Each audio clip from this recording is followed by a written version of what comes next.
Patay rin sa pamamaril ang isang negosyante sa San Jacinto, Pangasinan.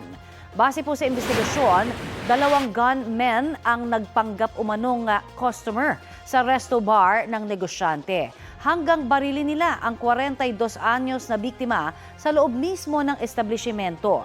Hindi na siya umabot ng buhay sa ospital. Naaresto kalaunan ang 3 suspect kabilang ang isang itinuturong middleman sa krimen. Ayon sa pulisya, isa sa mga naaresto ay suspect din sa isa pang insidente ng pamamaril sa biktima noong nakaraang taon. Inaalam pa ang motibo sa krimen. Tumangging magbigay ng pahayag ang 3 suspect at mga kaanak ng nasawi. Patay rin po sa pamamaril ang isang barangay chairman sa General Mamerto Natividad, Nueva Ecija.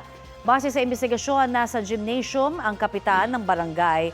Kabulihan ng barilin siya ng mga hindi pa nakikilalang gunman. Nadamay rin po ang isang magsasaka na naroon. Nasa ligtas na siyang kalagayan. Tumangging magbigay ng pahayag ang pamilya ng napatay na biktima. Patuloy pa ang investigasyon kabilang ang pagkalap ng mga CCTV footage sa lugar.